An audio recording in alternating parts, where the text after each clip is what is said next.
সাংবাদিক দম্পতি সাগর সারোয়ার ও মেহেরুন রনি হত্যা মামলার তদন্ত প্রতিবেদন জমা দেওয়ার তারিখ ১১৫ বারের মতো পেছালো। আগামী ২রা মার্চ প্রতিবেদন দাখিলের পরবর্তী দিন ধার্য করেছেন আদালত। সোমবার মামলাটির তদন্ত প্রতিবেদন দাখিলের জন্য দিন ধার্য ছিল, কিন্তু এদিন মামলার তদন্ত সংস্থা র্যাব প্রতিবেদন দাখিল করেনি। এজন্য ঢাকার মেট্রোপলিটন ম্যাজিস্ট্রেট জিএম ফারহান ইশতিয়াকের আদালত প্রতিবেদন দাখিলের নতুন এ তারিখ ঠিক করেন। আলোচিত এই হত্যা মামলায় রুনির বন্ধু তানবীর রহমান সহ মোট আসামি ৮ জন।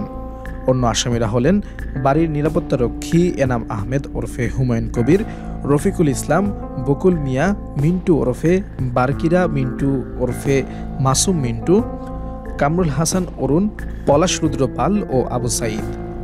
আসামিদের প্রত্যেককে একাধিকবার রিমান্ডে নেওয়া হলেও তাদের কেউই স্বীকারোক্তিমূলক জবানবন্দি দেননি। ২০১২ সালের ১১ ফেব্রুয়ারি রাতে ঢাকার পশ্চিম রাজারবাজারে মাছরাঙা টেলিভিশনের বার্তা সম্পাদক সাগর সারোয়ার ও এটিএন বাংলার জ্যেষ্ঠ প্রতিবেদক মেহেরুন রনি নিজেদের ভাড়া বাসায় নির্মমভাবে খুন হন। পরদিন ভোরে তাদের ক্ষতবিক্ষত লাশ উদ্ধার করা হয়। এরপর নিহত রনির ভাই নৌশের আলম রোমান রাজধানীর শেরেবাংলা নগর থানায় একটি হত্যা মামলা দায়ের করেন। প্রথমে মামলার তদন্ত কর্মকর্তা ছিলেন ওই থানার এক এসআই।